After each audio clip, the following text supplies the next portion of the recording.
Gospel Brasil, sintonia com a verdade e amor de Deus. Facebook, Instagram e YouTube. Acesse.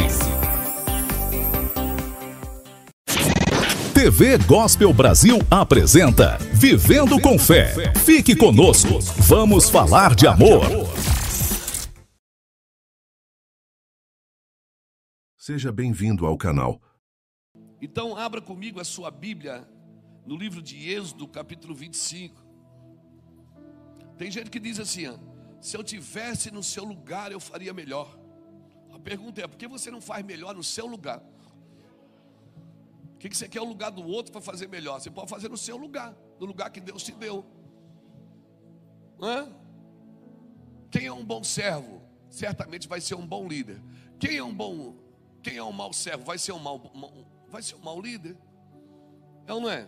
Quem é um bom filho? Vai ser um bom pai.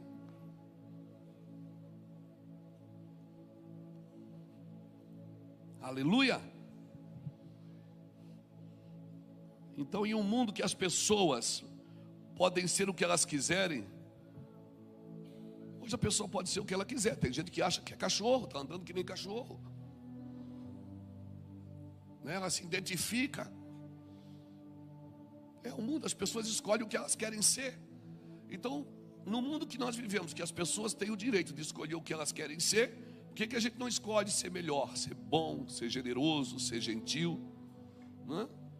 Um mundo onde as pessoas têm muitas ideias, todo mundo tem uma ideia. Para mim, irmão, a cada 10 minutos chega alguém, pastor, por que você não faz assim? Por que você não faz assim? Muitas pessoas dando ideias e poucas pessoas sacrificando, ou seja, dando a vida, né? Pessoas querem respostas de coisas que elas não estão comprometidas. A resposta de Deus sempre é para quem quer, sempre para quem quer corresponder. Amém, irmãos? Então vamos lá. Êxodo 25, versículo 1 diz assim: disse o Senhor a Moisés. Quem é que está dizendo? É o Senhor. A Bíblia é a palavra de Deus? Quando o próprio Deus está falando na sua própria palavra, você tem que prestar atenção dobrado. Porque na Bíblia também fala o homem, na Bíblia até galo fala na Bíblia, né? Até mula fala na Bíblia, até o diabo fala na Bíblia. Mas quando é o próprio Deus que está falando na sua própria palavra, você tem que prestar atenção dobrada. Então diz o que? Disse o Senhor a Moisés: diga ao povo de Israel que me traga uma oferta. Fique tranquilo que eu não vou fazer outra oferta. Diga ao povo de Israel que me traga as suas ofertas. Aceite as contribuições de todos cujo coração se dispuser a doar, ou seja, que doe voluntariamente. Aqui está uma lista das ofertas que você aceitará deles. Irmão, Deus está pedindo. Uma coisa é você dar o que você quer, outra coisa é Deus pedir para você o que Ele quer. Você está me entendendo? Uma coisa é você dar uma oferta para Deus, outra coisa é Deus dizer assim: eu quero que você faça isso. Lembra quando Ele pediu a Gideão: me dá o segundo boi? Porque o primeiro Gideão já tinha dado. Ele diz: me dá o segundo boi. Tem coisas que Deus vai pedir para você que não vai pedir para outros. Você está me entendendo? Então vamos lá. Essa é uma lista das ofertas que você aceitará deles: ouro, prata e bronze, fios de tecido azul, roxo e vermelho, linho fino e peles de cabra para confeccionar tecidos, pele de carneiro tingidas de vermelho e couro fino, madeira de acácia, óleo de oliva para as lâmpadas, especiarias para o óleo da unção e para o incenso perfumado, pedras de ônix e outras pedras preciosas para serem fixadas no colete do peitoral do sacerdote. Instrua os israelitas a construírem para mim um santuário, para que eu viva no meio deles. Deves fazer esse tabernáculo e sua mobília de acordo com o modelo que eu te mostrarei. Deus tem um modelo, Deus tem uma medida, Deus tem os utensílios. É Deus quem quer, não é você quem enfeita, é Deus quem pede. Amém, irmãos? Jesus, obrigado pela tua palavra, obrigado pela tua presença, obrigado pela tua glória. Ninguém é maior do que o Senhor. Irmãos, todo líder, ele precisa separar o dom da vista e o dom da visão. A vista é aquilo que está diante dos seus olhos. A vista é a função dos olhos. A visão é a função do coração. Então muitas vezes Deus vai mostrar coisas para você que é um líder, que almeja o episcopado, que vai cuidar de gente, que vai conduzir pessoas. Ele vai mostrar coisas para você que não tem a ver com a sua vista, tem a ver com a visão do seu coração. Porque a visão é uma função do coração. Então você não foi criado para viver apenas dos olhos, porque seus olhos mostram o que é. A visão, ela mostra o que pode se tornar, o que pode ser. Por isso que Deus deixou claro, Ele disse: eu não vejo como vê o homem. O homem vê o que está diante dos seus olhos, mas eu vejo o que está no coração. Então toda visão que Deus dá para um homem, seja ele um homem de púlpito, como o pastor Ulisses falou aqui, um homem que está servindo no corpo, seja ele um empresário, seja ele um médico, seja ele um advogado, seja ele um político, seja ele um atleta, não importa. Tem sempre uma visão estabelecida de Deus na vida dessa pessoa. Como é que o senhor sabe que eu tenho um propósito? Eu sei porque você nasceu. O propósito Deus não dá antes de você nascer, depois de você nascer, Ele dá antes. Você nasceu para cumprir o propósito. Como nós falamos ontem, Ele me elegeu nele para que fôssemos santos e irrepreensíveis diante dele em amor. Então o fato de eu saber que você tem um propósito é porque você nasceu e você está vivo. Então tem um propósito de Deus para a sua vida. Você precisa descobrir, porque descobrindo o propósito, você descobre o destino. Descobrindo o destino, você não vive mais preso numa realidade presente. Você sabe que você está caminhando para um propósito. Amém? Propósito. E é tão interessante que no corpo de Cristo, na igreja, Deus tem propósito. E você já viu quando uma pessoa perde um braço, ela perde uma perna, ela pode colocar uma prótese, não pode? E a prótese, a palavra prótese vem da palavra propósito. Por que ela coloca uma prótese? Porque ela quer que continue funcionando. E a prótese funciona. Só que a prótese que funciona não está ligada na cabeça. Então aquela prótese está no corpo funcionando, mas ela não tem o propósito da cabeça. Quem é o cabeça do corpo? Cristo. Então você vai ver muita coisa na igreja funcionando que é prótese, não é propósito. Funciona, mas não tem vida. O objetivo da igreja não é funcionar, é dar vida de Deus para o povo. Porque eu posso funcionar sem transmitir vida de Deus. Então uma coisa que eu me preocupo sempre é com o culto. Eu me preocupo, eu sou um pastor de visão. Eu estou na igreja, às vezes eu acabo o culto, eu chamo o ministério de louvor, diz: olha, as canções que vocês cantaram não estavam de acordo com o culto de hoje. Como não, pastor? Não, vocês precisam ser proféticos.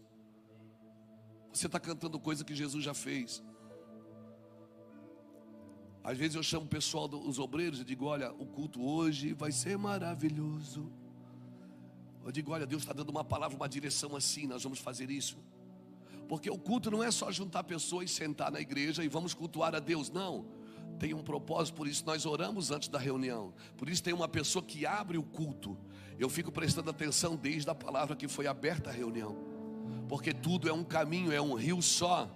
Não existe uma parte melhor do culto e uma parte pior. Culto é culto. Culto vem de cultivar.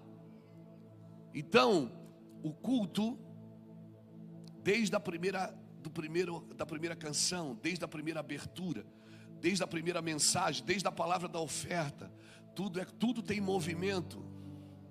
Porque nós temos um objetivo no culto, que é cultuar a Deus. O culto é para Ele, o culto não é nosso. Alguém diz assim: pastor, por que vocês não cantam aquelas músicas bonitas que eu gosto? Porque nós não cantamos para você.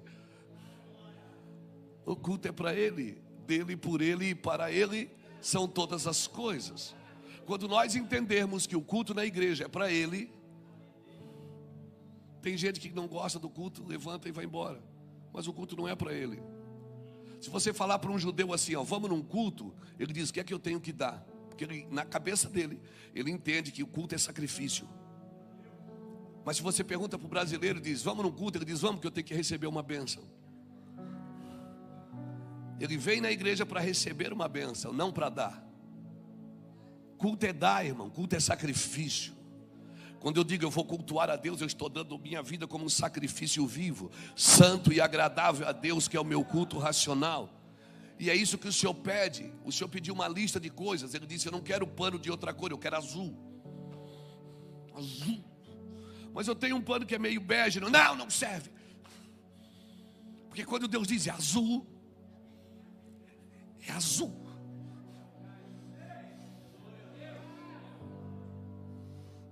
Mas a gente tem mania de, é para Deus, eu não ensaiei, mas é para o Senhor que você tem que ensaiar.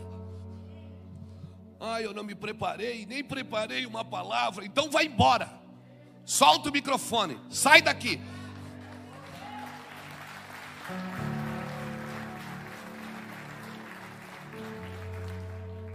O culto é a minha melhor oferta para Deus.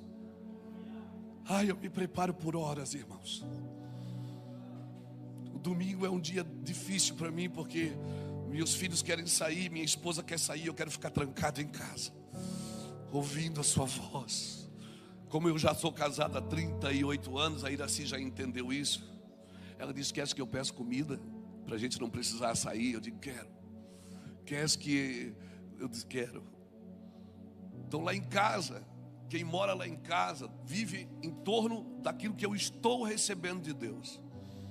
Eu saio com eles para comer sushi, eu passeio, eu ando, vou na praia com eles. Mas o dia que eu digo, hoje eu preciso ficar com Deus, para tudo, irmão. Todo mundo tem que parar o que está fazendo, porque é prioridade. Prioridade é prioridade. E esse é o chamado, como Ulisses disse, da nossa casa. É o chamado, Deus me chamou para isso. Deus me chamou para passear na terra. Vamos rodar. Pastor, quando você passar por aqui, passa aqui. Não, irmão, quem vive rodeando a terra é o Satanás, não sou eu. Eu trabalho com objetivo. Não é tiro de metralhadora. Não, é de bazuca.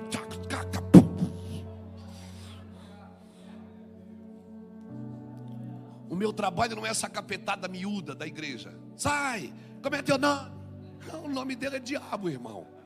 Para que perguntar o nome dele? De onde é que tu vem? Do inferno, irmão. Ele vem do inferno, querido. A gente quer fazer culto para Deus usando os elementos do diabo. Cala a boca, diabo. Você não fala aqui, só quem fala aqui é Jesus. Jesus passava a noite inteira com Deus. Quando chegava no lugar, o diabo se prostrava diante dele. Jesus não gastava tempo com o diabo, irmão.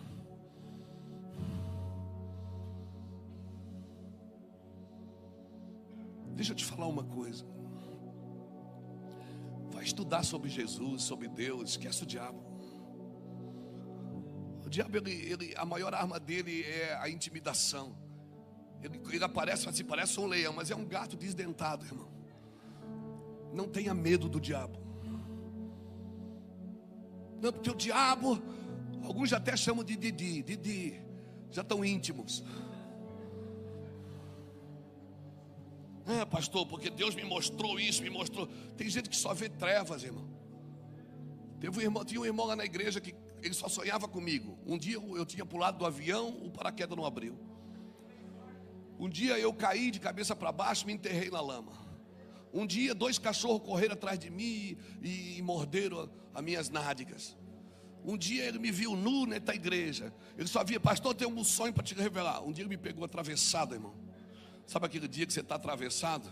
Ele disse, pastor, tem um sonho para te contar. Eu não quero ouvir, irmão. Cala a sua boca. Ele disse, por quê, pastor? Você só me fala trevas. Você só vê trevas. Você não vê Deus em nada do que eu faço. Cale a sua boca. Ele diz, mas hoje o sonho era bom. Eu digo, então fala, pelo amor de Deus, que eu preciso ouvir uma coisa boa. Tem gente que só vê demônio em tudo, irmão. Não vê Deus em nada. Nem o inferno é do diabo. O diabo é adorado numa bacia na esquina porque não tem casa. O Espírito tem casa, ele habita em você.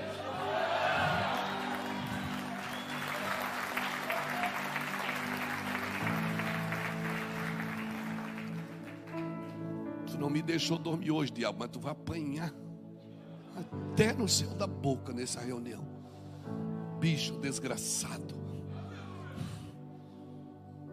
Quando Deus pede um culto, irmãos, Ele está dizendo: vocês fazem para mim um santuário, mas vocês não vão fazer de qualquer jeito. Eu vou dar um modelo.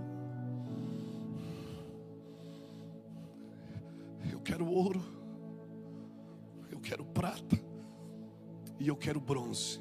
Sabe o que é isso, irmãos?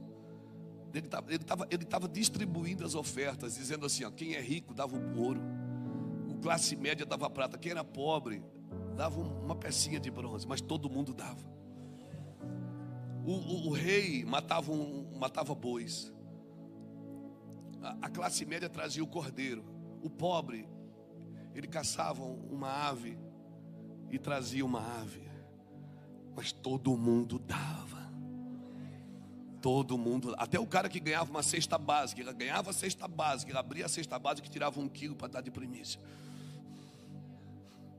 Nós perdemos princípios, irmãos, porque nós achamos que Deus está no céu para nos servir, porque o culto é nosso. A gente achou que o culto é nosso, e se não bastasse, tem um bando de gente irresponsável no altar, dizendo: Deus vai te abençoar. Quem veio buscar a sua vitória? Que vitória o quê, irmão?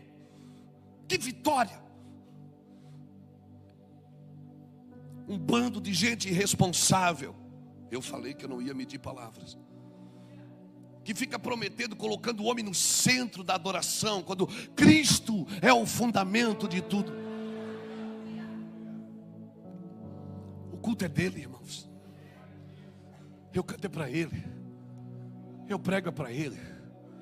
Se ninguém quiser beber o seu gole, eu vou beber tudo. Não deixa o vinho na mesa que eu bebo tudo. Se ninguém quiser a sua adoração, eu quero. Fecha os olhos e manda ver. Aleluia, eu não me preocupo se as pessoas dão glória ou não dão glória. Eu estou recebendo. Eu estou recebendo de Deus. Fecha os olhos e manda ver, irmão. Se ninguém quiser beber a sua dose, você bebe a deles também. Amém? Bebe tudo que estiver na mesa, irmão. Come tudo que o Senhor botou na mesa. O culto é para Ele, o culto é dele. Nós precisamos trazer esse lugar de volta. Você não foi criado para viver pelos olhos, mas pela vista, mas pela visão, não pela vista. Por isso a fé e a visão são as mesmas coisas. Fé é ver as coisas que não existem como se existisse. A visão é um vislumbre do seu propósito. Visão é ver o propósito em alta definição. Porque quando você começa a adorar a Deus, os céus começam a se abrir. E você começa a ver. Às vezes, sabe, você pergunta para uma pessoa: e daí como é que estava o culto? Cara, estava bom, culto sensacional. O que é que o pastor pregou? O que é que ele pregou? Peraí.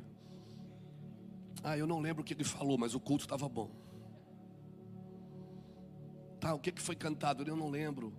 Mas cara, o culto estava maravilhoso. Não, irmãos, isso não define um culto. Culto bom para mim não é aquele que você sai alegre com o pregador, é aquele que você sai triste com você mesmo. Avivamento não é a tampa voando, é o fundo caindo. Avivamento é quando nós somos confrontados pelas escrituras, pelas canções.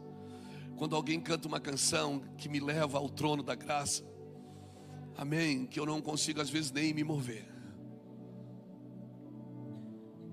Eu já estive em muitas reuniões de avivamento, irmãos. Muitas, e só ouvi um grito lá, um grito de lágrimas. Eu só ouvi um barulho de lágrimas, barulho de correntes caindo. Então o que você está vendo no seu culto? Você está vendo o quê? Acontecimentos ou realidades? A fé é ver a realidade do invisível e não a preocupação dos acontecimentos. Fé é ver a realidade do invisível. Isso é fé. O que me ocupa não é a situação do meu país. O que me ocupa é o invisível. O que ocupa a minha mente não é as coisas ruins que estão acontecendo na terra. O que tem que ocupar minha mente são as soluções que Deus tem para essa terra. Então, mas a maioria de nós produzem admiradores, não amigos. Admiradores. Irmãos, a rainha de Sabá, ela produziu, ela olhou para Salomão, ela viu admiração em Salomão. Salomão produziu admiração nela, mas Daniel produziu respeito em Babilônia. Nós, homens e mulheres de Deus, como igreja de Jesus, o nosso trabalho é gerar respeito. Gerar respeito. Nós servimos a cidade. Nós servimos a cidade. O nosso trabalho é servir a cidade, não é dar trabalho para a cidade. Não é dar trabalho para o prefeito, não é dar trabalho para os vereadores. O nosso trabalho é esse. O prefeito da nossa cidade ganhou as eleições. 11h30 da noite eu liguei para ele. Robson, parabéns, querido. A cidade está em boas mãos, que Jesus te abençoe. E eu nem votei nele. E ele sabe que eu não votei nele. Eu disse, Robson, Deus te abençoe, querido. Você é um bom homem, você vai fazer um grande governo. Ele disse, pastor Luiz, obrigado, querido. Eu disse, Robson. Ele disse, pena que a gente ficou de lados errados, né, pastor? Eu digo, não teve lados errados, porque não tem lado. Eu não sou daqui ou não dali, eu sou de cima. Amanhã, quando amanhecer o dia, Robson, você vai ser o novo prefeito. Daqui a 2 meses, 3 meses, você assume. E eu vou continuar sendo pastor, meu irmão. E se você precisar de mim, eu estou aqui. Minha casa está aberta. Ele já esteve várias vezes na minha casa. Há uns dias atrás, ele chamou a gente para cuidar dos moradores de rua da cidade. Porque ele sabe que pode contar com a igreja. Então, sabe, nós não temos lado, irmão. O nosso lado é o de cima. Como assim, pastor? Irmãos, eu quero salvar todo mundo. Você não quer salvar todo mundo? Hein? Você não quer salvar todo mundo? Eu quero salvar todo mundo. Até quem não merece. Pensa numa pessoa que não merece. Deus quer salvar ela também. Deixa eu te falar uma coisa. Faça amigos e não admiradores. Porque os admiradores celebram os seus resultados, mas os amigos celebram a sua vida. Meus amigos são aqueles que fazem a vontade de Deus. É isso que Jesus falou. Meus amigos são aqueles que fazem a vontade do meu Pai. Então a maior igreja do mundo não é aquela que tem mais gente, irmãos. É aquela que está fazendo a vontade de Deus. A maior igreja do mundo é aquela que faz a vontade de Deus. Não é aquela que tem mais gente nos seus cultos. Não adianta ter uma igreja cheia de gente vazia, que não discerne a mão direita da esquerda, que não conhece o plano eterno de Deus. A maior igreja do mundo é uma igreja obediente. Um pastor que ouve a Deus, que está sempre ouvindo a Deus, ouve as situações, ajuda todo mundo. Jesus curou os enfermos, mas não parou na doença de ninguém. Jesus alimentou pessoas famintas, mas não parou na necessidade de ninguém. Jesus tinha um alvo, que era a cruz. Nós temos um alvo, irmãos. É esperar Jesus voltar. Um dia todos os governos da terra vão cair. Um dia, quando Jesus voltar, todos os governos, bons e ruins, vão cair, porque um novo governo será estabelecido. E a Bíblia diz que é um governo que não terá fim. Foi isso que o anjo Gabriel falou para Maria: tu terás um filho, e o nome dele será Jesus, e o governo dele não terá fim. Então nós temos que pensar nisso, irmãos. A minha obediência me leva aonde a minha fé não consegue às vezes me levar. A minha obediência vai me levar. E saiba de uma coisa: Deus não lê os nossos livros de teologia para se comportar como nós achamos que Ele vai se comportar. Que às vezes, Betinho, a gente acha que Deus leu a nossa teologia. Às vezes a gente acha que Deus é pentecostal, que Deus é tradicional, que Deus é reformado. Não, irmão, Deus não leu os nossos livros de teologia para se comportar. A primeira revelação que você precisa ter de Deus é que Ele não é como você, Então ele não pensa como você. Ele não é homem para que minta, nem filho do homem para que se arrependa. Porque ele não precisa se arrepender de pecados. O Senhor, Ele tem uma forma de se mover. Os meus caminhos são mais altos que os seus caminhos. Os meus pensamentos são mais altos que os seus pensamentos. Então sempre que eu penso que eu já consegui compreender como Deus age, Ele faz algo diferente. Sempre que eu penso que Deus vai me mostrar alguma coisa, Ele faz algo diferente. Então o que você sabe não é importante se você não faz nada com o que sabe. O que você tem não é importante se você não faz nada com o que tem. O que você é não é importante se você não faz nada com aquilo que você é. Amém? O fogo arde aonde? No altar. Só arde se tiver altar, meu irmão. Se não tiver altar, o fogo não arde. Eu preciso entender isso. Então eu preciso fazer o quê? Promover o fogo ou construir um altar? Eu preciso é construir um altar, irmãos. Construir um altar, porque se eu tenho um altar, o fogo arderá. Foi isso que o Senhor pediu. O Senhor pediu o quê? Faça um tabernáculo para eu habitar no meio de vocês. Mas vocês vão fazer do jeito que eu quero, na minha medida. Irmão, a arca de Noé, sabe por que ela não afundou? Porque foi Deus que deu as medidas. Deus disse para Noé: eu quero dessa altura, com esse côvado, com esse comprimento. Se Noé tivesse botado uma tábua a mais, se Noé tivesse feito 10, não, vou fazer um puxadinho aqui atrás, a arca tinha afundado e Noé tinha comprometido os próximos passos. Até porque a maior obra de Noé não foi construir a arca, foi reconstruir o mundo depois que saiu da arca. Então tudo que você está fazendo, o templo, a igreja, é tudo muito lindo. Nós compramos um terreno lá em Itajaí, queremos construir um templo, só falta o dinheiro. Mas ainda bem que vocês estão aqui, glória a Deus. Queremos construir, se vamos, não sei, Deus é quem sabe. Temos um plano, temos um projeto, temos uma maquete, está tudo lá, tudo esperando os recursos. Deus deu um plano para a gente. Mas nada disso importa, irmãos. O que importa são vidas. O que importa são vidas. Eu não quero ter um templo que seja a razão de uma vaidade que possa nos tirar do propósito eterno, porque você não precisa sair da igreja para desviar. Se você sair da missão, você já desviou. E toda semana ou todo mês eu tenho que fazer um scanner na minha vida, passar um contraste, tomar um contraste, passar naquela máquina, para ver se eu estou ainda no propósito de Deus. Porque não é o que eu estou fazendo, é quem eu estou me tornando por aquilo que eu estou fazendo. Não é o que eu faço, é quem eu me torno. Porque no final das contas, quando a conta fechar, que Jesus disser passa a régua, fecha a conta, o que vai importar não é o que você fez, é quem você se tornou. Porque você pode dizer: mas em teu nome eu curei, em teu nome eu revelei, em teu nome eu profetizei. Ele vai dizer: mas eu não te conheço. Você não se tornou alguém parecido comigo. Você não tem o meu espírito, você não tem o meu caráter. Você não fez igreja para mim, você fez para você. Você fez um ministério para você, encheu de gente para você. Até o dinheiro você usou só para você.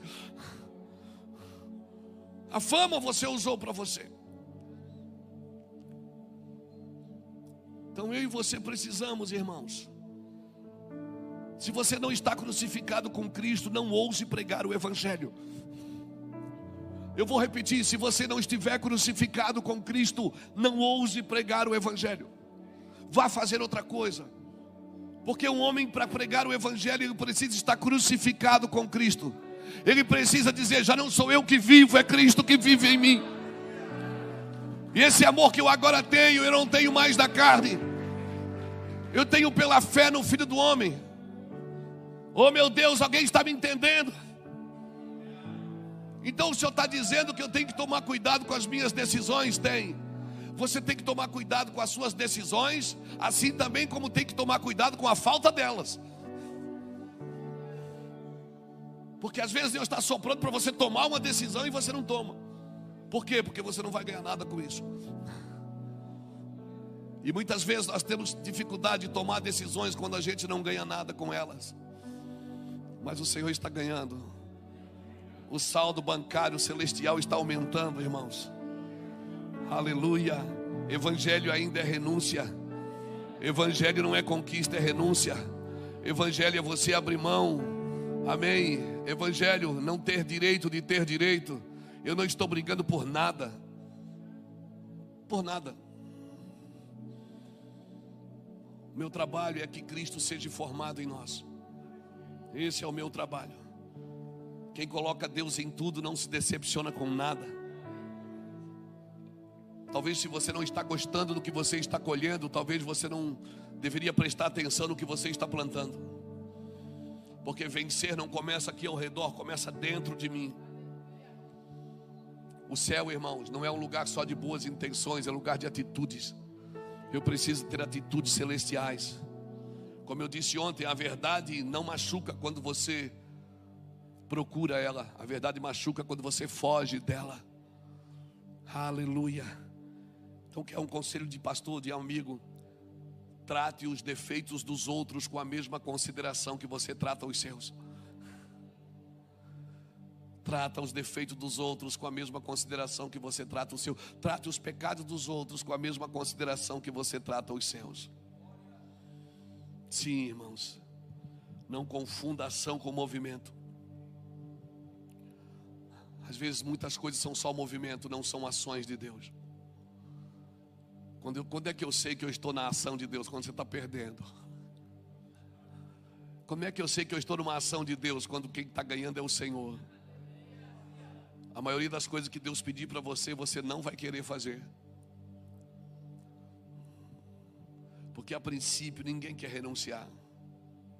Ninguém quer pedir perdão. A princípio ninguém quer voltar atrás. Mas a Bíblia diz: vinde, voltemos ao Senhor. Ele faz a ferida, mas Ele mesmo sara. Talvez a cura não está para frente, está para trás.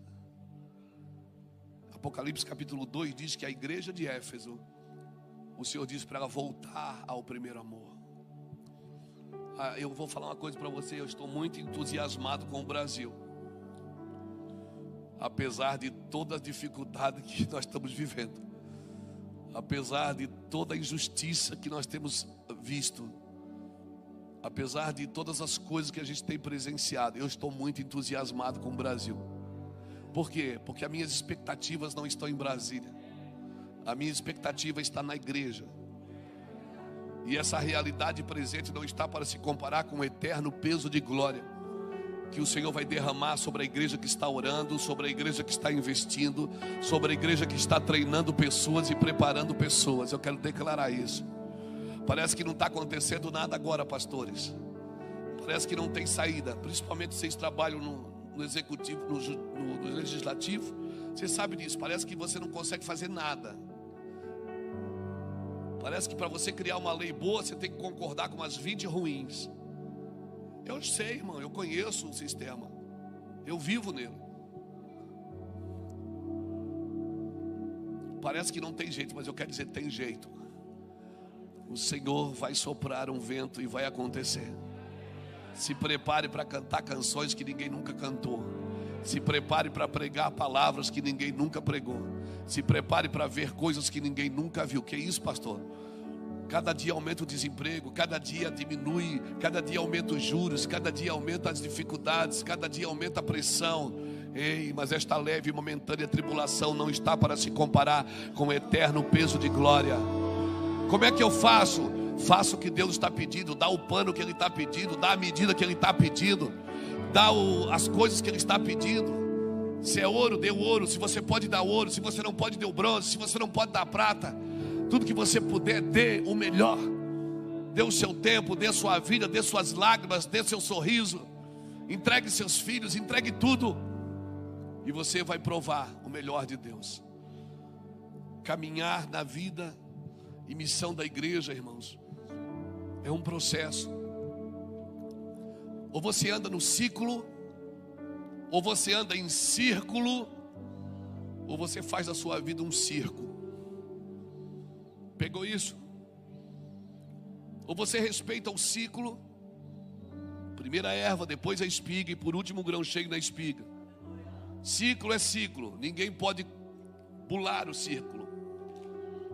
Quando eu era menino eu pensava como menino, depois eu fiquei jovem. Você percebe que o ciclo é o ciclo. Primeiro Jesus diz em João capítulo 1, está na Bíblia.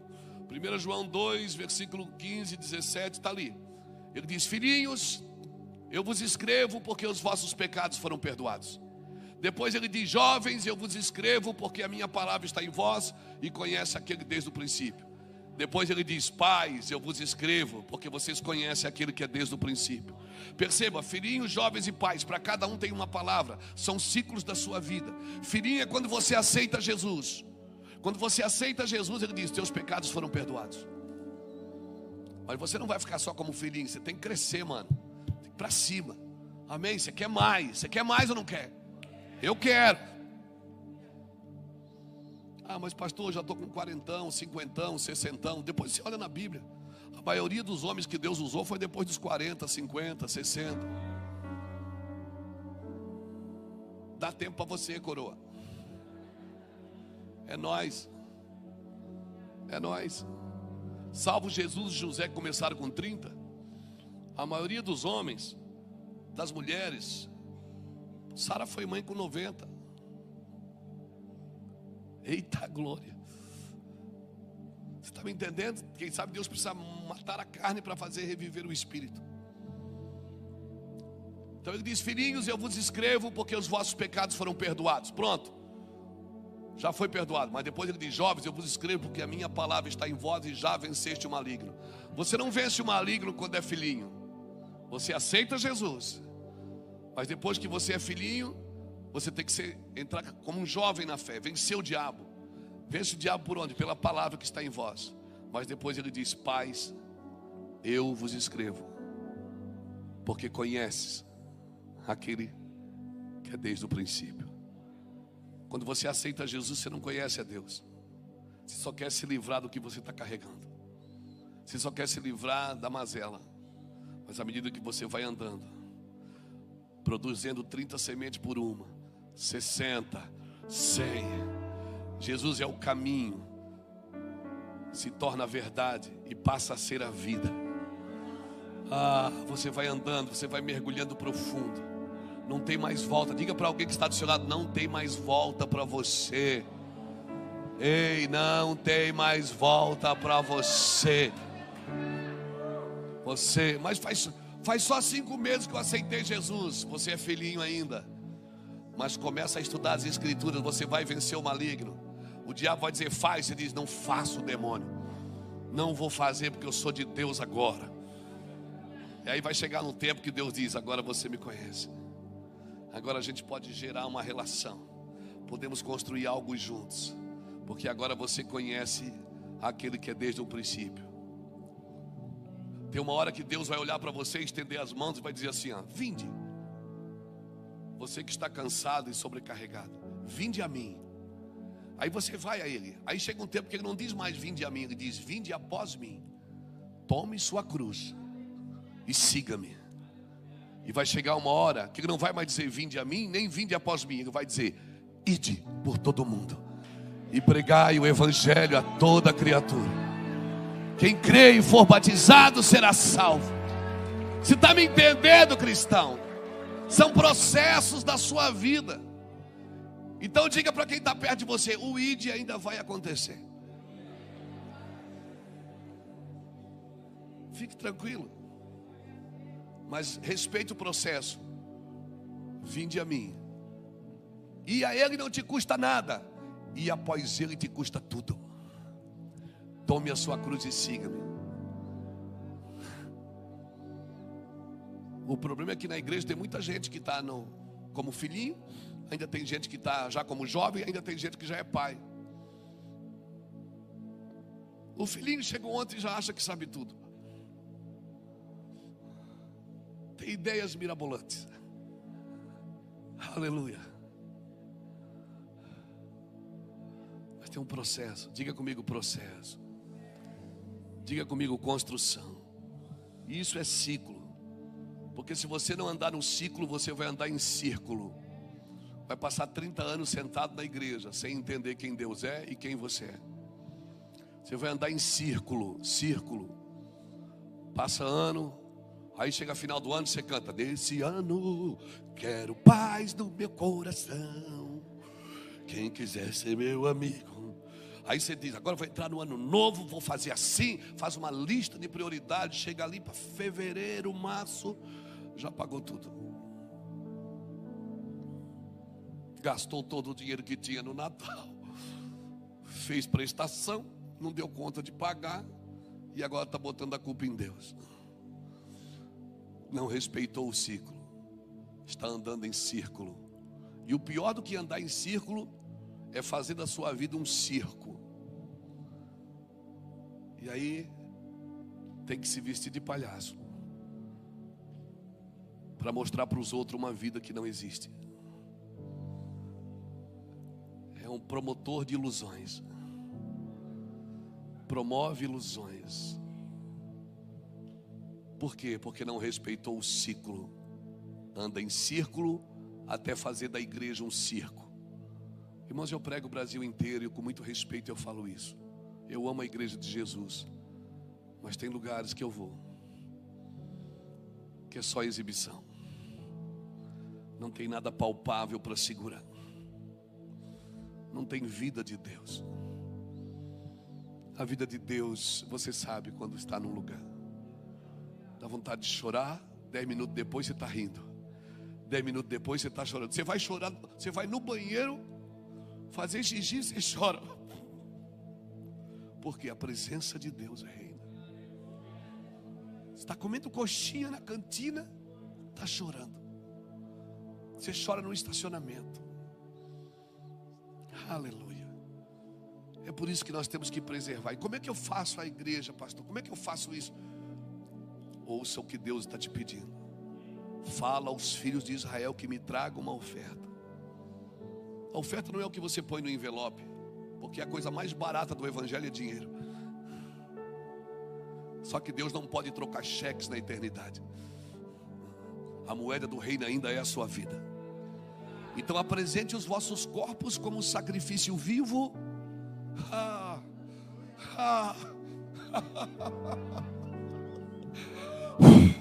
santo e agradável a Deus, que é o vosso culto racional. O que é um culto racional? É adorar com a razão? Não, é entregar a razão e dizer, eu não quero saber, eu não estou entendendo muita coisa aqui, mas eu entrego a minha razão. Apresentai os vossos corpos a Deus como sacrifício vivo, santo e agradável a Deus, que é o culto racional, para que experimenteis qual seja a boa, agradável e perfeita vontade de Deus. Como você vai conhecer a perfeita vontade de Deus sem se entregar a si mesmo? O sacrifício vivo substituiu o sacrifício morto. Antigamente você matava o cordeiro, você tinha, o sacerdote ia lá, examinava o cordeiro e via, esse cordeiro não tem defeito, pode matar ele. Foi isso que Pilatos fez com Jesus, quando ele disse, olhando para este homem não vemos defeito algum. Sabe o que Pilatos estava dizendo? Pode matar o cordeiro, porque ele não tem defeito.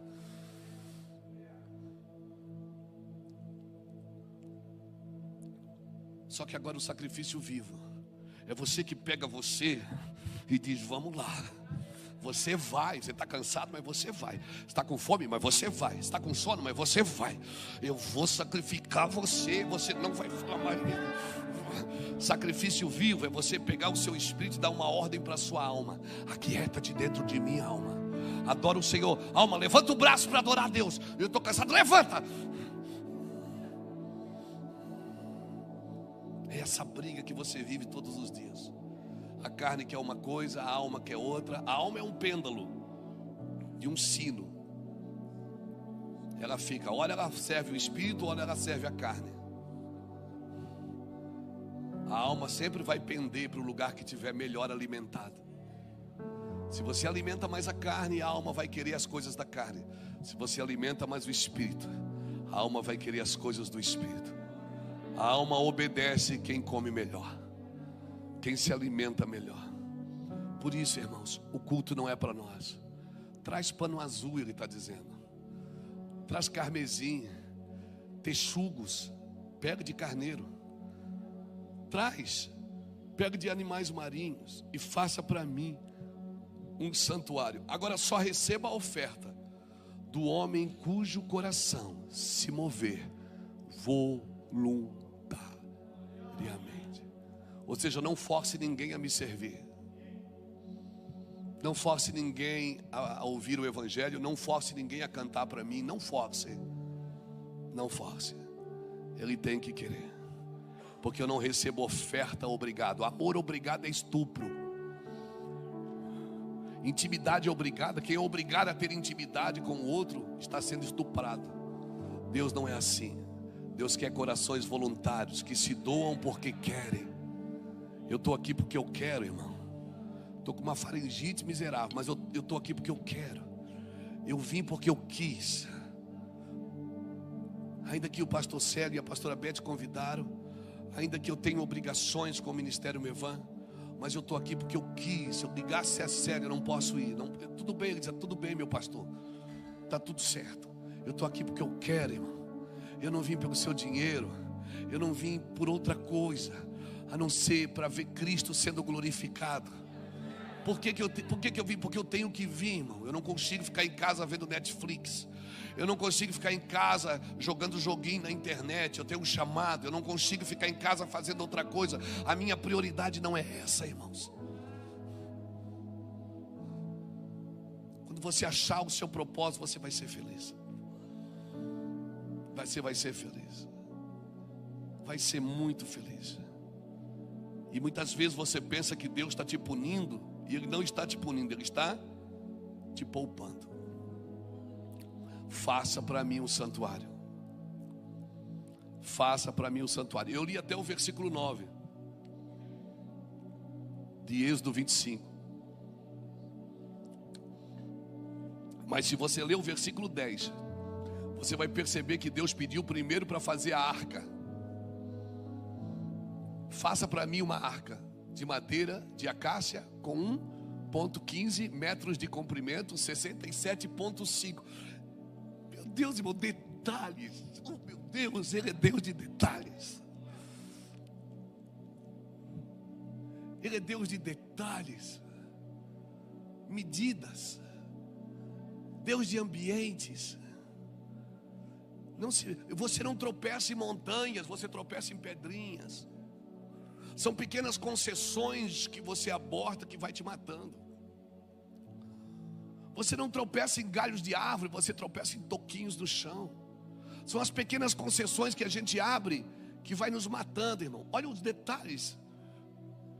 67,5 centímetros de largura e 67,5 centímetros de altura. Cabe isso na sua cabeça? O engenheiro, Deus é um engenheiro, pedindo, olha, eu quero assim, com essa altura, com esse comprimento. E mais interessante que quando ele pediu para fazer o tabernáculo, ele pediu para fazer primeiro o quê? A arca. O que ia no meio do tabernáculo, no centro do tabernáculo. Deus começou a construir o tabernáculo de dentro para fora. Porque tudo que Deus faz na sua vida é de dentro para fora. Vem queimar em mim, de dentro para fora, até nos consumir. Nós temos roupa de crente, nós temos cabelo de crente, mas Deus não constrói de fora para dentro. Deus constrói de dentro para fora. É de dentro para fora que Deus constrói. É do seu interior. Porque tudo que você vive aqui fora é o reflexo de quem você é aqui dentro. Tudo que você vive fora é reflexo. Você nunca vai ganhar nada aqui fora sem ganhar dentro. Você nunca vai perder nada fora sem perder dentro. A mulher perdeu a dracma onde? Dentro de casa, não foi fora. Foi dentro de casa. Agora dentro de casa você perde alguma coisa? Se está dentro da sua casa você perdeu? Não, você só não sabe onde pôs. Você já perdeu a chave do carro dentro de casa? Você sabe que está dentro de casa, mas você não sabe onde está. Porque você vai substituindo por outras coisas. Quando o Senhor diz que a igreja, em Éfeso capítulo 2, Ele não diz que ela perdeu o primeiro amor. Ele diz que ela deixou o primeiro amor. Não está lá perdeu, está deixou. Esse é o detalhe das escrituras. Quando o Ulisses diz, o Luiz tem uma sabedoria, não é a sabedoria, é os detalhes. Eu presto atenção nos detalhes, nas vírgulas. Porque Deus é um Deus detalhista. Eu aprendi com o meu Deus que eu não vou orar e dizer: Deus, perdoa todos os meus pecados. Não, dá nome para eles. Diga: Senhor, perdoa minha pornografia. Perdoa porque os meus olhos são maus. Eu não posso ver uma mulher bonita na rua que eu olho. E eu sou casado, me ajuda a ser livre disso. Dá os detalhes para Deus, assim como Ele dá os detalhes para você. Isso, pastor, isso. Fala: Senhor, eu sou viciado. Senhor, eu sou viciado. Senhor, me ajuda. Senhor, eu tenho inveja. Senhor, eu não posso ver ninguém prosperar do meu lado, eu fico com inveja. Pastor, o senhor está dizendo para mim falar isso? Deus está mandando você fazer a altura e a medida dele. Dá a altura e a medida para ele também. Porque se Deus pode ser detalhista comigo, por que eu não posso ser detalhista com ele? Então não embala tudo num pacote de presente. Diz: perdoa todos os meus pecados. Que lindo, maravilhoso. Não, dá nome. Senhor, esses meus olhos aqui, ó, é terrível. Senhor, a minha boca, eu sou falador demais, Senhor. Meu Deus do céu, eu falo mal de todo mundo. Me ajuda, Senhor. Eu não queria falar mal de ninguém. Dá vontade. Eu sei que falar mal é pecado, mas distrai, Senhor. Me ajuda. Fala isso. Por que você não fala os detalhes? Se nós vamos construir juntos com Deus, nós temos que dar os detalhes para Ele. Por quê? Por que o Senhor quer que eu seja detalhista para Deus? Porque Deus só pode perdoar pecados que são ditos a Ele. Ele não perdoa pecados quando você embala tudo num pacote de presente. Mas quando você diz: Deus, me ajuda. Me ajuda. Senhor, eu tenho vontade de matar aquele cara. Senhor, eu dei uma raiva dele hoje. Quase que eu dei um soco nele na igreja. Jesus, me ajuda. Eu sou obreiro da casa do Senhor. Não, eu sou o pastor da igreja, meu pai. Me ajuda, Senhor. Já aconteceu isso com você, pastor? Claro, irmão. Você acha que eu vou pregar alguma coisa que eu já não vivi? Que eu já não experimentei?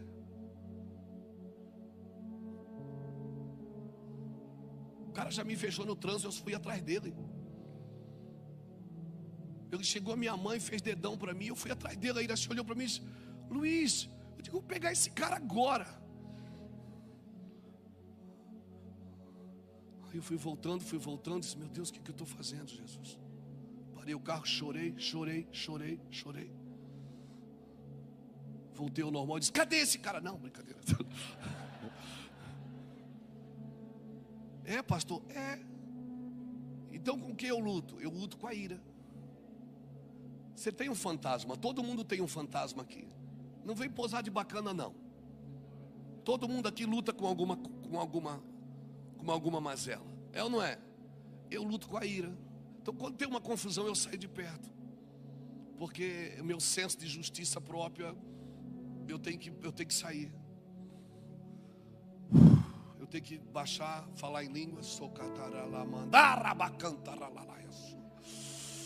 Oh. Por quê? Porque esse sou eu. Mas o Senhor já não é transformado pelo Espírito. Eu sou, irmãos. Mas eu sou verdadeiro com meu Deus. E Ele sabe disso. Por isso que quando Ele quer tratar da minha humildade, Ele manda alguém me ofender. Quando eu sou humilhado é porque Ele quer que eu seja humilde. Todo mundo que vai ser tratado da humildade vai ser humilhado.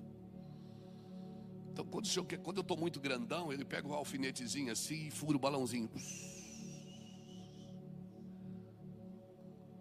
Aí eu vou para o quarto chorar. Eu disse: Senhor, é injusto o que eu estou vivendo. Ele disse: eu sei, eu só trouxe você, eu só fiz isso para você voltar, para você ficar aqui comigo. Eu prefiro você no altar do que no púlpito. Eu prefiro você no altar do que no púlpito. No púlpito você não transforma a sua vida, você ajuda a vida dos outros. Mas aqui no altar, o fogo arde continuamente sobre o seu altar e nunca se apagará. Então eu tenho que passar mais tempo no altar do que no púlpito, queimando a minha carne, fugindo da ira, fugindo da raiva. Porque antigamente bateu, levou, irmão. Antigamente a gente resolvia na bala, resolvia no braço. Hoje não. eu nasci de novo. E eu tenho que dar testemunhos de alguém que nasceu de novo. Sabe? Então é isso. Preste atenção nos detalhes. Diga comigo, revolução silenciosa. Por 2 vezes na Bíblia houve silêncio de 400 anos. Uma vez quando Moisés nasceu, que o povo ficou 400 anos. E a outra vez de Malaquias a Mateus, quando Jesus nasceu. Nos 2 períodos de silêncio, Deus estava produzindo o libertador. Então, quando vem um tempo de silêncio na minha vida, eu sei que tem alguma coisa que eu estou para fazer num campo de libertação.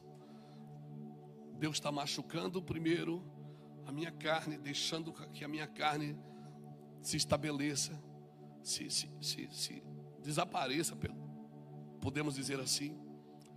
Porque o silêncio de Deus é o prelúdio daquilo que Ele está preparando. Então, se está um período de silêncio na sua vida, é porque Deus está preparando alguma coisa através de você para tocar gerações. Amém, irmãos? Eu quero deixar essa palavra para você. Prepara para o Senhor um lugar, de dentro para fora. Sua igreja pode ser a maior da cidade, ela pode ser a igreja mais linda do estado. Você pode ser um pregador evidente, um ministro evidente, mas não deixe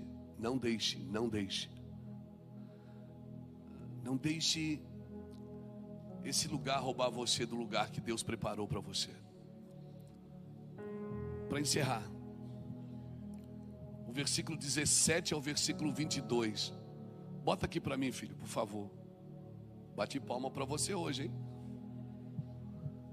Faça a tampa da arca, que é o lugar de expiação de ouro puro. Deve medir 1,15 metros de comprimento e 67,5 centímetros de largura. Em seguida, faça 2 querubins de ouro batido e coloque um em cada extremidade da tampa. Modele um querubim em cada extremidade da tampa para formar uma só peça de ouro com a tampa. Os querubins ficarão de frente um para o outro, com o rosto voltado para a tampa da arca, estenderão as asas sobre a tampa para protegê-la. Coloque dentro da arca as tábuas da aliança que eu lhe darei. Põe a tampa sobre a arca. Ali, sobre a tampa que é o lugar de expiação, entre os querubins de ouro que estão sobre a arca da aliança, ali eu virei ao seu encontro e falarei com você. Dali eu lhe darei meus mandamentos para o povo de Israel. Olha que coisa linda. Deixa eu descer aqui, irmão. Irmãos, tudo na Bíblia tem uma explicação. Quando você lê e não entender, medite, mergulhe. Às vezes eu passo 3 meses, 4 meses num só versículo, para entender espiritualmente o que é que aquilo significa. Depois disso vira uma pregação. O Senhor foi dizendo assim, ó, você vai pegar a tampa, da arca. Você vai fazer a arca. Você viu a medida da arca. Agora você vai botar uma tampa de ouro em cima dela. A tampa toda de ouro. A arca vai ser toda coberta de ouro. A madeira de acácia, mas a cobertura de ouro. É o que está sobre você. Ele disse, a tampa vai ficar em cima da arca. Da tampa você já tira 2 querubins assim. Eles vão ficar de frente um para o outro.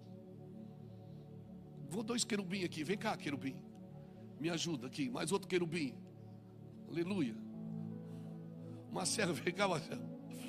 Querubim ungido. Glória a Deus. É bom que esse querubim não dá muito trabalho, não tem cabelo. Levanta assim, as duas mãos.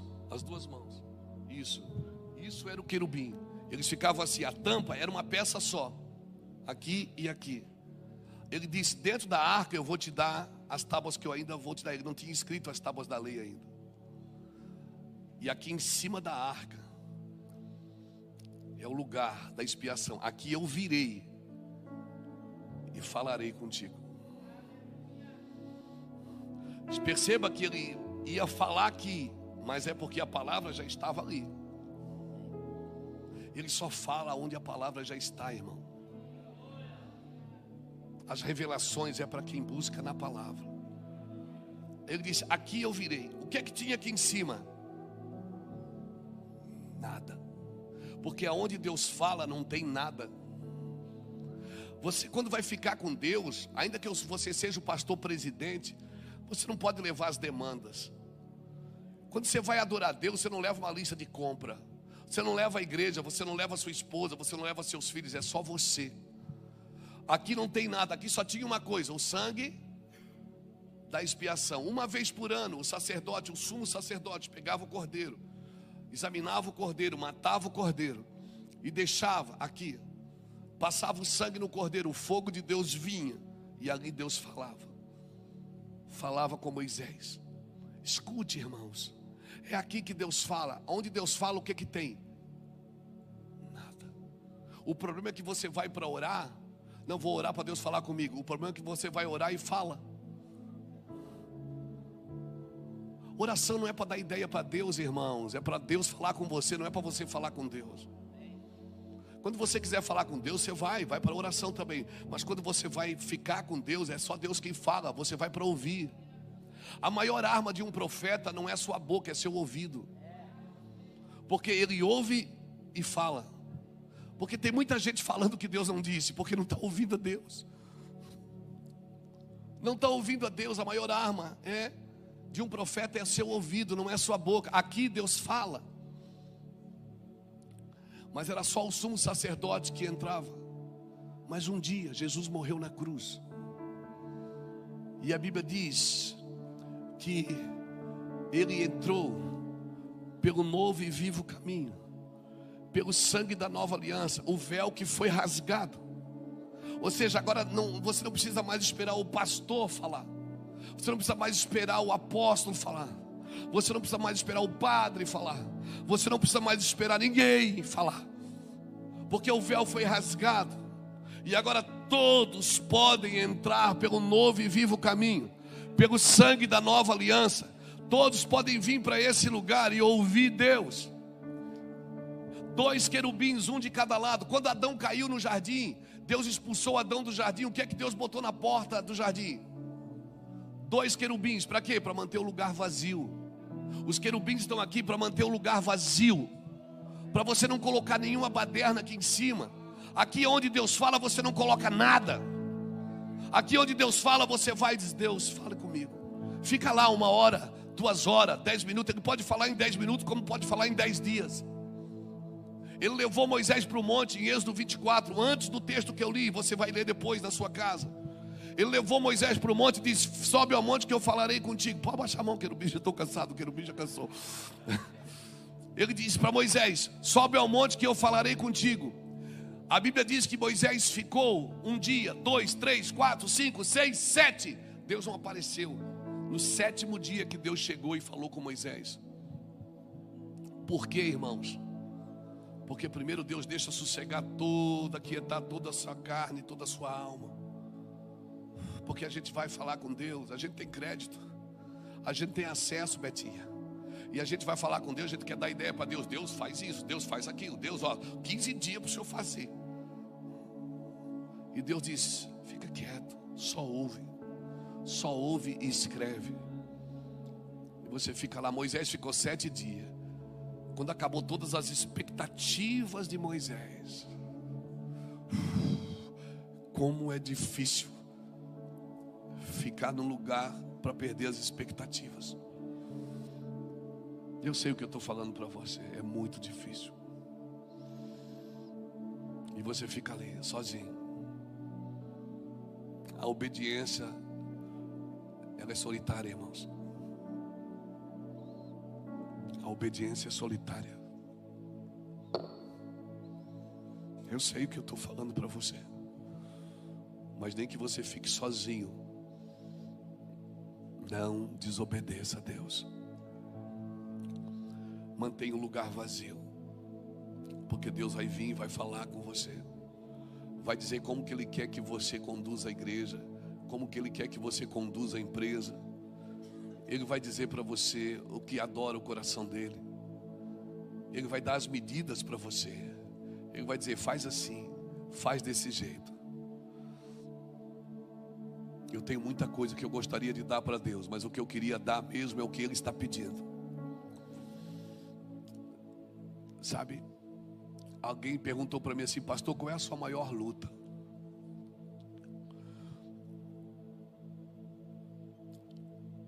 A minha maior luta é saber tudo que eu sei, e às vezes olhar para mim e não achar um coração correto para entrar num lugar em Deus. Ainda bem, às vezes eu procuro coisas em mim, o que eu quero fazer eu não faço, o que eu não quero eu acabo fazendo. Oh, miserável homem que sou. Mas graças a Deus que nos dá a vitória pelo nosso Senhor e Salvador Jesus Cristo. A minha maior luta é orar o tanto que as pessoas pensam que eu oro. A minha maior luta é viver e ser tão santo, César, quanto as pessoas pensam que eu sou. Por isso, não deixe as pessoas criar expectativas em você. Elas têm que criar expectativas no Cristo, porque todos nós aqui queremos a mesma coisa. Vai chegar um tempo, irmãos, que não importa mais quem está falando. Vai chegar um tempo que não importa mais quem está cantando. Vai chegar um tempo que nós não vamos mais para ver gente. Nós vamos estar tão perto de Cristo que nada vai ofuscar o seu brilho. Nada. Eu quero deixar essa palavra para nós, os pastores, as pastoras, os homens e mulheres de Deus que querem mais do que ver anjo, querem mais do que ter um ministério em evidência, querem mais do que encher cadeiras, querem realmente viver um evangelho sadio. O que é que eu faço, pastor? Obedeça às medidas de Deus. Obedeça aos detalhes que Deus está pedindo. Se é pano azul, dê pano azul. Se o pano é preto, dê o pano preto. Se é amarelo, dê amarelo. Por quê? Não sei, mas Deus está pedindo. Eu não tenho que entender, eu tenho que obedecer. E se eu obedeço, certamente eu vou entender depois. Eu quero orar por você e por mim. Você está disposto? Hoje talvez não seja um dia de receber hoje. Talvez hoje seja um dia de dar. Eu acho que o Senhor nos trouxe aqui nessa manhã para entregar. Dizer: Senhor, eu quero orar. Faça um voto com Deus hoje: Senhor, eu não subirei a cama que durmo. Bota aqui para mim, querido, Salmo 132.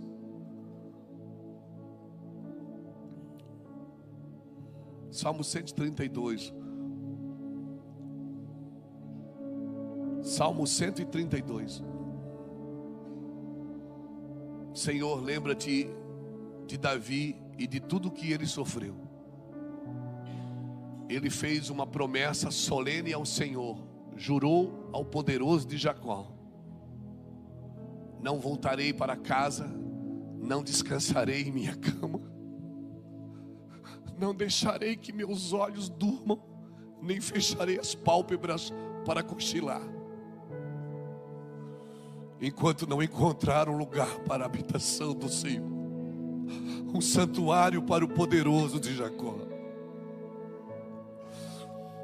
Eu não subirei a cama que durmo, nem deitarei na cama, não darei descanso aos meus olhos, nem repouso às minhas pálpebras, enquanto não achar um lugar para o Senhor. Esse foi o voto de Davi. Faça um voto com Deus hoje: Senhor, eu não vou pensar em mim primeiro. Senhor, eu não vou descansar enquanto não construir um lugar nas tuas medidas, para que a tua presença reine sobre mim. Talvez hoje seja um dia de a gente se prostrar e pedir: Senhor, me dá sabedoria, eu quero esse lugar, eu quero achar esse lugar. Você está disposto? Eu estou disposto. Oremos. Essa nação precisa, sabe o que o estado do Rio Grande do Sul precisa? Pastores queimando. Pastores queimando no altar. Pastores queimando no altar pela palavra de Deus, pela adoração, sabe? Não pastores que se prendem nos gabinetes, atendem gente o dia inteiro, mas não adoram a Deus. Cuidam de tudo, mas não adoram a Deus. Cuidam de tudo, fazem tudo pelos outros, mas não adoram a Deus. Gaste tempo com Deus, irmãos. Gaste tempo com Deus e a sua igreja vai queimar. Passe tempo com Deus, fique em casa. As pessoas vão dizer: não, mas o pastor tem que estar aqui. Não, o pastor não tem, o pastor tem que estar no altar queimando. O pastor tem que estar no altar queimando. Para ter uma igreja espiritual, nós precisamos queimar, irmãos. Às vezes a gente faz tudo na igreja, trabalha. As minhas manhãs eu não apareço nem na igreja. Tem dia que eu não tiro nem a roupa que eu estava dormindo. Eu fico lá até eu ouvir. Porque quando eu ouço aquilo que eu teria que fazer em um mês, eu posso fazer em um dia. Quando eu ouço o destino, isso vira mensagens, vira livro, vira vida. Sabe? As pessoas estão correndo para a igreja para serem cuidadas. Elas não precisam só ser cuidadas, elas precisam ser desenvolvidas. Elas precisam da vida com Deus. Amém, irmãos? Nós não estamos aqui só para cuidar de gente. Por isso que quem busca pastoreio se frustra com paternidade. Porque paternidade não é só cuidado, é destino. Paternidade, você cria a criança enquanto ela come na sua mão, enquanto ela não toma banho sozinha, enquanto depois você, vai, comece, faça a sua parte. Nós ficamos cuidando, e as pessoas muitas vezes não se desenvolvem, não sabem fazer nada. Não, irmão, solta no trecho. Se o herdeiro é menino, de nada ele difere de um escravo, ainda que ele seja senhor de tudo. Nós precisamos aprender. Por isso que tem muita gente frustrada com a igreja. Porque a igreja não cuidou de mim. Não, irmãos. As pessoas dizem assim: como é que você aguenta, Luiz? Eu vou dizer como eu aguento. E não se ofenda. Eu ajudo as pessoas a resolver seus problemas, mas eu deixo bem claro que o problema é delas, não é meu. Cada um tem os seus problemas e precisa resolvê-los. Às vezes as pessoas querem, sabe, esses dias chegou um menino na casa de recuperação, chegou lá na igreja, 11 horas da noite, acabou o culto.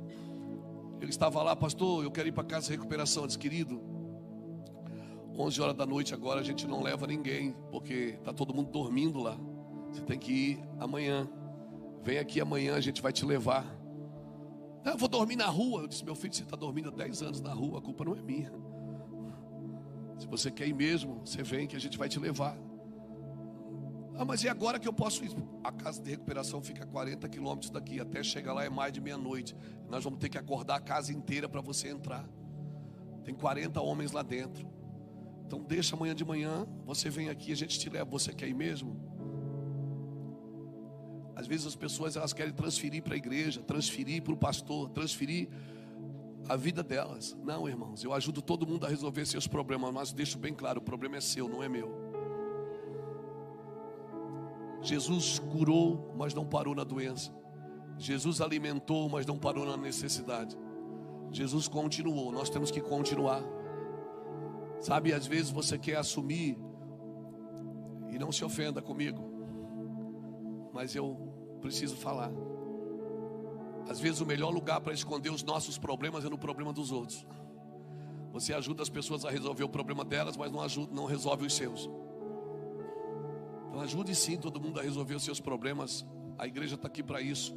Nós existimos para isso, para cuidar, para carregar no colo se for preciso. Mas deixe bem claro: você precisa crescer e amadurecer. Amém, irmãos? Eu quero orar com você. Amém? Quero orar com você. Pega na mão de quem está do seu lado. Uau.